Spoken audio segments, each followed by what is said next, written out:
قال رسولنا الكريم: لتفتحن القسطنطينية، فلنعم الأمير أميرها، ولنعم الجيش ذلك الجيش.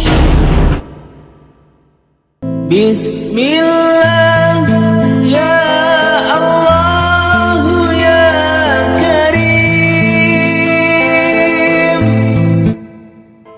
Assalamualaikum warahmatullahi wabarakatuh.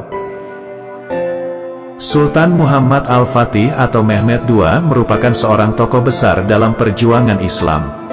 Kisah perjuangan beliau dalam penaklukan Konstantinopel wajib diacungi jempol, karena beliau telah menjadi jawaban dalam hal mewujudkan hadis Nabi Muhammad yang mengatakan perihal kejatuhan kota Konstantinopel ke tangan kaum muslimin. Konstantinopel merupakan sebuah negeri indah yang menjadi salah satu simbol kedikdayaan berabad-abad lamanya.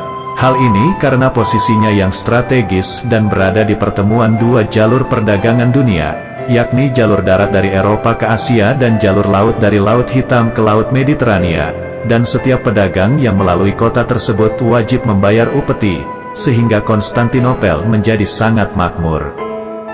Sebelum kita lanjut, kami mengharapkan Anda untuk subscribe serta bunyikan tanda lonceng, like dan share channel Topik Islam ini, agar bersama kita saling berbagi kebaikan. Terima kasih.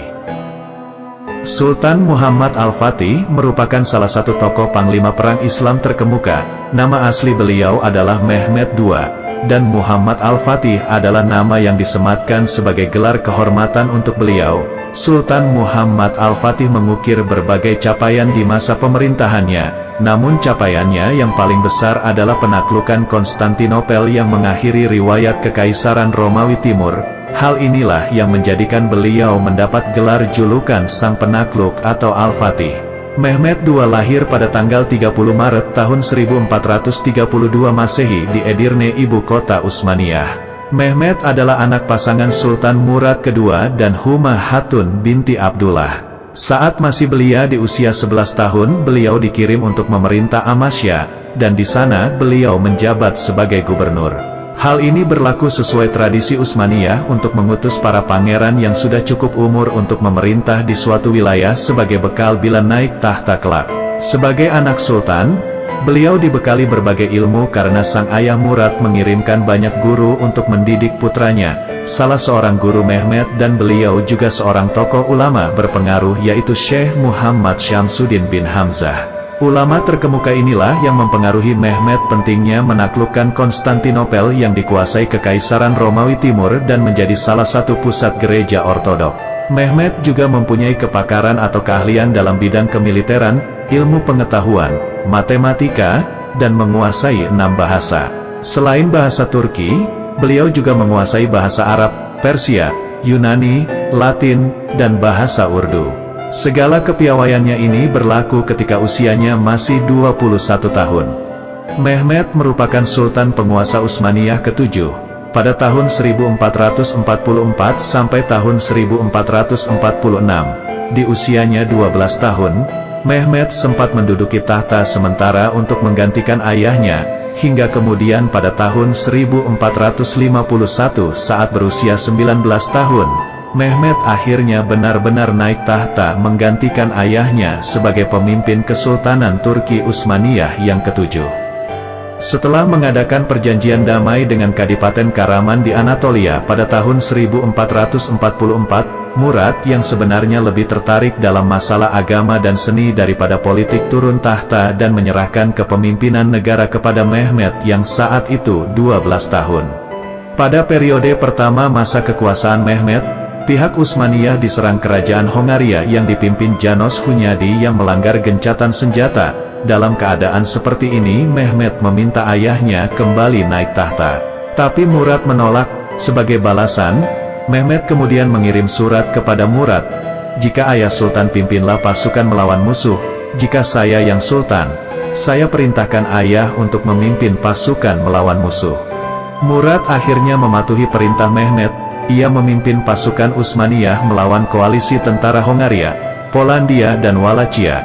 Dalam pertempuran itu di Varna, pasukan Hongaria dan sekutunya berhasil dikalahkan Murad, Murad kemudian naik tahta lagi hingga tahun 1451 sampai wafat dan kemudian digantikan Mehmed. Mehmed dilantik menjadi sultan pada usia 19 tahun. Setelah naik tahta, Mehmed mulai memusatkan perhatiannya merebut Konstantinopel. Langkah pertama yang dilakukannya adalah memperkuat armada lautnya, terutama di Selat Bosporus. Ia juga membangun benteng Rumeli Hisari yang lebih kokoh di tepi Eropa Bosporus. Pembangunan benteng ini membuat Angkatan Laut Utsmaniyah menguasai penuh Selat Bosporus. Pada tahun 1453 pengepungan terhadap Konstantinopel dimulai. Sekitar 200.000 pasukan Islam mengepung kota yang sudah berumur 1.500 tahun itu. Kereta api artileri dan tak kurang 320 kapal perang dikerahkan. Saat itu Kaisar Romawi Timur menjaga pantainya dengan membuat rantai-rantai besi untuk menghadang kapal perang tentara Islam. Mehmed kemudian memerintahkan pasukannya untuk mengatur strategi karena kota ini dikelilingi oleh laut dan darat. Pasukan Utsmaniyah menempatkan armada di pintu Bosporus dari pantai ke pantai dalam bentuk bulan sabit guna menghadang bantuan untuk Konstantinopel dari laut. Pada awal April, upaya penaklukan Konstantinopel dimulai.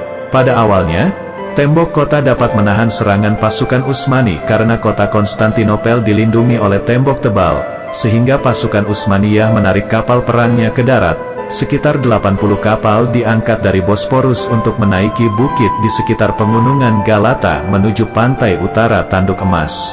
Kapal-kapal itu menyusuri hutan jalan darat sekitar 1 mil, kemudian menuju laut kembali dan menyerbu benteng pertahanan Konstantinopel. Setelah 57 hari pengepungan, akhirnya pasukan Utsmaniyah berhasil menaklukkan kota Konstantinopel dan Kekaisaran Romawi Timur. Kaisar Konstantinus meninggal pada hari penaklukan. Penguasa terakhir Konstantinopel tersebut dikabarkan tewas bersama pasukannya yang tersisa. Setelah menaklukkan Konstantinopel, Mehmed kemudian memindahkan ibu kota Utsmani dari Edirne ke Konstantinopel.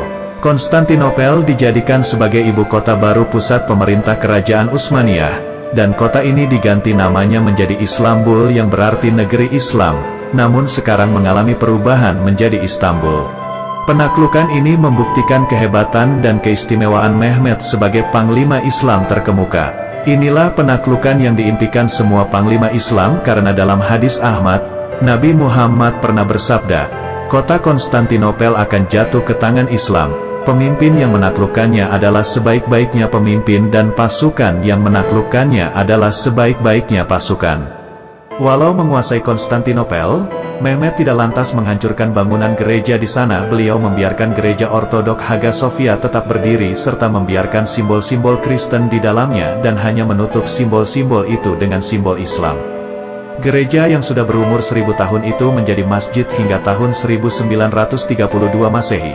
Namun kemudian diubah menjadi museum oleh Presiden sekuler Turki yaitu Mustafa Kemal Atatürk. Mehmed atau yang populernya dengan nama Sultan Muhammad Al-Fatih juga terkenal sebagai pemimpin yang taat, cerdas, berani, gagah, adil dan cakap. Mehmed juga dinobatkan sebagai pahlawan di Turki maupun dunia Islam secara luas. Dalam sejarah Islam, Mehmed dikenal sebagai salah seorang pemimpin yang hebat dan kemasyhurannya sering disandingkan dengan Sultan Salahuddin Al-Ayyubi yang merupakan pahlawan Islam dalam Perang Salib dan Sultan Saifuddin Mahmud Al-Qutus yaitu tokoh pahlawan Islam dalam peperangan di Ain al-Jalut melawan tentara Mongol. Selama memerintah, dari tahun 1451 hingga 1484 Masehi, Muhammad Al-Fatih telah membangun sedikitnya 300 masjid di Istanbul. Salah satu masjid yang termasyhur adalah Masjid Biru yang letaknya tak jauh dari Hagia Sophia.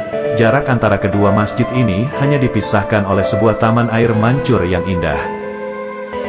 Wafatnya Sultan Muhammad Al-Fatih pada bulan Rabiul Awal tahun 886 Hijriah atau 1481 Masehi.